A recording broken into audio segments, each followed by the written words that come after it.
made up? I mean, it's real. How much reality is in this book about India, first of all?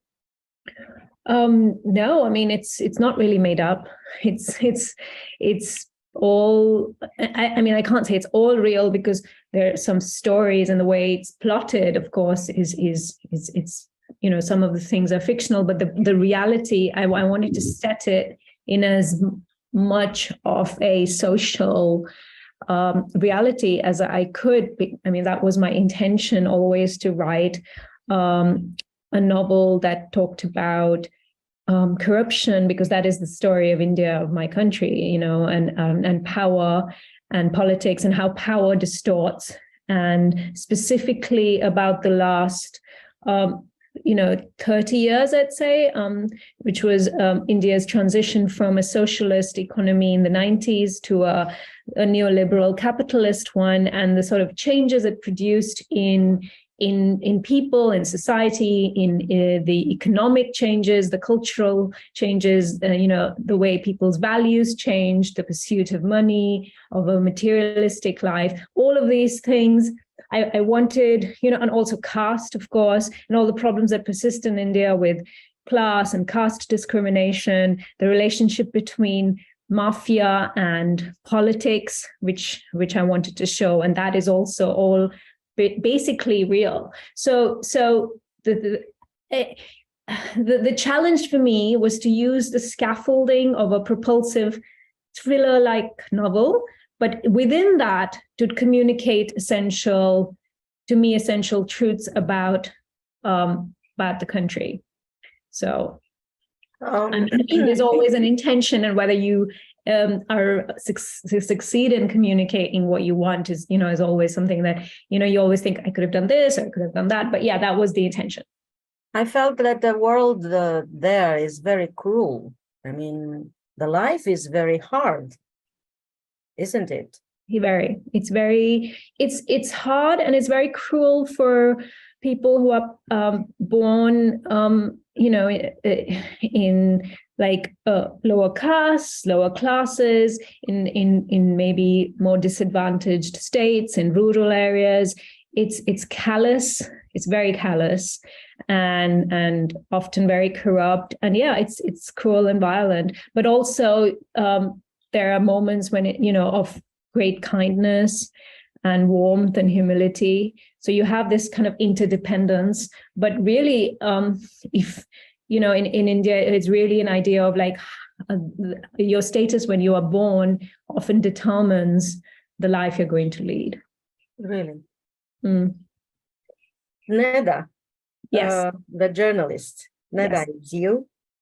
No. Well, so I've given Neda my a core of my journalistic experience in Delhi, but I never had the kind of comfortable background or family or even address. Neda lives in a very posh part of Delhi. She comes from a family of cultured elites, of kind of like intellectual bohemians. I came from a family of socially conservative, middle class doctors, accountants, who place a lot more emphasis on education. Well, Neda's family also places but an education towards the pursuit of a job, of a secure job. Not that no one in my family would have said to me that you can become an artist or you can become a writer. I mean, that was completely unthinkable. So of course. But then I became a journalist, and I spent those years in Delhi driving around. I wasn't a great journalist. I think I have colleagues who were far more serious than I was. But what happened was that Delhi at that point of time, this is the early to mid 2000s, was witnessing this great big transformation, again with the reforms, the economic and political reforms, and Delhi's transitioning from this kind of sleepy city into this capital, global world-class capital. You have lots of companies from the West, multinational global companies coming in. You have new cities being developed just on the outskirts of Delhi to accommodate this sort of growing pool of middle-class professionals who are now working in call centers, there's office parks, there's malls, there's the new McDonald's, the first McDonald's, everything is changing rapidly. And I was right at the center of it. And as a city reporter, I was doing a lot of journalism, sort of driving around, documenting these changes. And that really helped later when I was writing the novel, because that was the Delhi I was documenting, and I could give that to Nether. You wrote about many parties in Yes. this book, so it seems to me that you know very well the party world. And I was coming to that. So that was also, I had I grew up in a boarding school. I went to a girls' boarding school when I was younger, and it was kind of quite elite. My parents, sort of saved money to send me there, and they. I grew up with very rich, wealthy, powerful people. The sons and daughters of wealthy, powerful people. So these were my friends, and then later on, these people became even richer in the kind of new India. And at that point of time, I didn't really understand the sources of their wealth, but I was quite happy to party with them, and there were these very fantastic, glamorous, decadent, Gatsby-like nights, complete excess and luxury.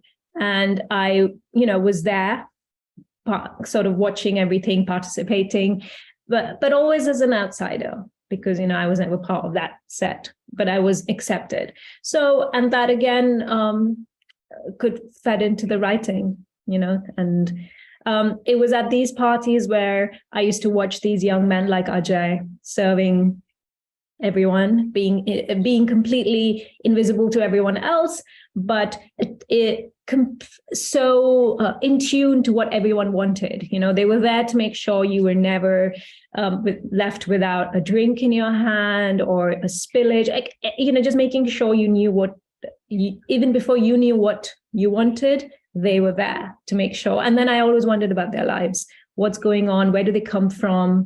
These young men. What do they think about us? What do they think about this world that they come from a life of poverty, and then suddenly they're exposed to this very, very fabulously rich world. So that curiosity was something that I could then later on write about, and through the character of Ajay. You said that you were a party girl and yoga saved you. Why? Yes. How? Okay. So I was, dealing with the twin traumas of my father and my first boyfriend dying within a year of each other when I was 21. So that led me to becoming a kind of the trauma of that led me to also partying excessively, and being a sort of rebel in my 20s, as you do. And when I was around 26, 27, I used to work as a journalist in the day, party at night. It was kind of those hard partying days had to, in a way, catch up with me, I suppose. So I met my future husband in a shack in Goa on the beach, and he was from England. He was staying there for a while. He was also a writer. We fell in love immediately, and I guess that had already kind of started questioning my life, but that led me to change it. I quit sort of full. I quit journalism. I started to do it as a freelancer, and I started to practice Ashtanga yoga, and it completely changed my life. I was just the rigor, the precision, the waking up at 5 every morning, practicing. It was quite physical. The practice Ashtanga yoga is itself quite physical. I don't know if you do yoga. So otherwise, I can talk about the different styles. There's Hatha, there's Ashtanga, but Ashtanga is a very physical practice. So about 3 hours of that was just like sweating out all the toxins and the traumas of the last many years, and being falling in love, having a steady partner also helped. And then this was the same time when we decided to move to Goa, which is on the western coast of India. It was incredibly beautiful, idyllic place to live. If you wanted to live like your life like an artist at that point of time, it was still very cheap to rent places. You could just live on your savings. It's not like that anymore. It's changed. But, I lived I had an apartment which was facing a river. I started to read a lot of novels, started to read for myself. And that's when I realized that I could maybe attempt writing my own novel. So that's how it started. It was hard or easy to write this book? I mean, hard. Hard. That's an easy question. It was hard. Sunny, the rich monster. Yes, who devours. That's a good way of putting it. Yeah, devours all the places, and his life is under the pressure of his father's needs. Did you create this guy, or did you know kind of type, this kind of? Yeah. Sunny is based on boys I grew up with. Really? He's very much, it is very much a model for Sunny. He's because I was, I had access to these men who were the sons of very powerful politicians or businessmen, and India is a very traditional patriarchal society. Especially in the sort of upper echelons, in many ways, it's not liberal, it's very conservative. So you have the sons always following in the footsteps of the family. So you will have a, politician's son then becoming a politician, similar for actors or businessmen. So I knew these young boys growing up. At that point of time, I didn't know, that they had they came from powerful families. And then I watched them grow, from these kind of like naughty, snotty boys, with like that you used to just tease for, they were often like, I never really considered them anything when they were growing up. They were sometimes younger than I was. And then later on, they were sent by their families abroad. A lot of them, because there was and they were educated at at universities in Europe or America or Canada, and then they came back with all these big ideas, like Sunny, change the world. Yeah, and of course they have they had the access and the ability to actually make some of these ideas work. So it's interesting because these are the people whose lives you do have to watch closely because they can change things. So you can have someone like a Dinesh Singh who takes his father is, this corrupt politician, but Dinesh has different ideas. So he could make things for the better. So India is a nepotistic society, but also within that, or you have someone like Sunny, who is who is full of reservation, who again full of ideas about transforming Delhi and building, but really he's empty, and he's not as ruthless as his father, and he's severely compromised. And so that's why you didn't give him a chance to for his dreams to come true. You didn't give him a chance to escape from the world. No, because he's it's a trilogy, so who knows what happens. So we're not done. We're not done with Sunny's story yet. Tell me how it ends. Not yet. I can't. Sunny, I didn't also because Sunny's character, he gets a chance to make some decisions where he could have made the right decision, not sacrificed Ajay and Neda, for example, on the road. And he doesn't. He chooses to do what he thinks will give him, will please his father and give him a seat at the table, and that destroys him as well. So that's what I wanted to show, the consequences. Yeah, till now. What about Ajay? Ajay is it's a quiet character.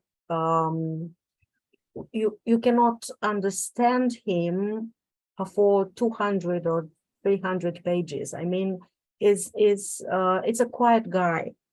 Inside him, inside him is a battle, is a sufferance, and you can feel it when you read the book. What about Ajay? What about this guy? What do you feel about him? Well, Ajay is, in a way, he's kind of the oppressed everyman that, you know, you see it so frequently in Indian towns and all across the Indian countryside as well, where there are men full of hope and promise and potential who get completely crushed by the system, because the system is so callous and corrupt and it favors always mostly the rich or the powerful.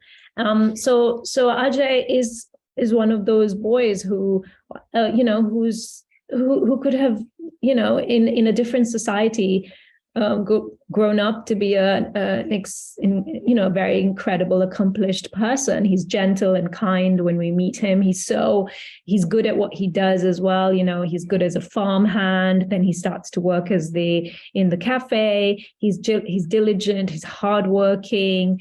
And then, of course, he gets taken in by Sunny's like power and wealth and extravagance, and he feels like if he can work for Sunny, then he has some access, he can be in the same room as Sunny. That's important. Also, Ajay's tragedy is that because his father dies and he gets sent away, he's always looking for a father figure.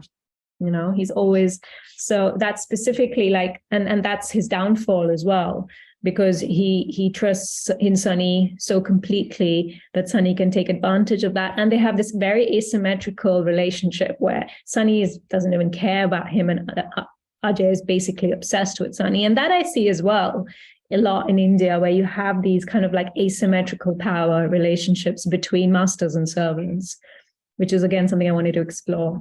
I learned a lot about Indian food from your book. It's full of food and quite amazing taste. I mean, I started to search on the Google, in the internet, to see the recipes and to see all the very good food. Thank you. Well, Indian food is absolutely incredible. It's incredible, and diverse. You know, it's like truly diverse. You know, the food you'll get in the north, and just maybe a few kilometers away, you'll get completely different food, and it has so many different cuisines. It's a bit like Europe, the food. And also, because I wrote the majority of the novel sitting in Lisbon, where I live now, I intensely craved Indian food, you know, and I think that spilled over in the writing, because I was always craving the food. We always bring back spices from India and cook here, because, you know, the spices you get in India are amazing compared to the ones you get here. And also, like, you don't get good Indian food in the restaurants here, so we have to make it ourselves. But it leaves you with this sense of, and I'm really happy to hear that you liked. Yeah, very much, very much. You live in Lisbon. Do you miss India? Do I miss India all the time? Mm-hmm. Yeah, very much so. Intensely. I miss it intensely. I miss it, like, sometimes, like, I miss a you know, like you've lost a limb, you know, and then you miss that. And sometimes I wonder why I am here. We moved because we decided to leave India. My husband is British, so we wanted to get this European residency before Brexit. That was the original intention. So we came to Lisbon, and now we're here. And, you know, I go back to India for research. I go back a lot, but definitely miss it a lot as well. Did you launch the book in India? Yeah, the book, it came out in India in January, and it had a really great reception. What feedback do you have? Very good, mostly. Lots of, I think for Indians, of course, they don't need to learn anything about India from an Indian novel. And there is always, when a book does well internationally or has interest from international publishers, Indians are naturally a little bit suspicious, because this is an idea that you are writing for the West, and that you're going to show India in a kind of exotic or poor light in order to pander to the West. And of course, I was very careful to not let that happen, and at the same time nervous about the response in India. And it was far better than I could have imagined. There was lots of praise and reviews, great reviews, lots of people getting in touch with me to tell me how much they loved it, from, just like students to filmmakers to writers, journalists, actors. It's been wonderful. Well, I have two more questions. Okay, yes. Which character was harder to compose? At different times, different characters were difficult. Towards the end, Sunny was a very difficult character for me to inhabit, because in order to write about the cruelty and the callousness, which is at the heart of Sunny, I had to inhabit him for that period of time. And I remember being really depressed most of the days I was writing Sunny, that particularly the last third of the book, after when you see the crash, and then after that, when Sunny starts to spiral into this depression and starts to take lots of alcohol and drugs, and I'm inhabiting Sunny's head for that period of time. It was horrible. And the final question: when the second book, when will be? I'm working on it right now. I'm hoping to finish the first draft by the end of the year, so very fast, and then it'll get published and edited and all that in next year. So maybe by the end of next year. The end of the next year, only the second, or all two? No, the second, and then the third will be the third. After you want it as quickly as possible. But this makes me happy, because it makes me want to get back and write it. Well, it's very hard to wait. I will call you after the interview just to tell me how it ends. Okay. Thank you so much, Deepti, and thank you, Cristina. Good luck, and many prizes be on your table in the next 2 years. Thank you so much. Thank you, Cristina. It's a real pleasure. It's absolute pleasure to talk to you. Thank you so much, and I'll call you next year for the second interview. Okay, absolutely. Thank you. Bye. Thank you so much.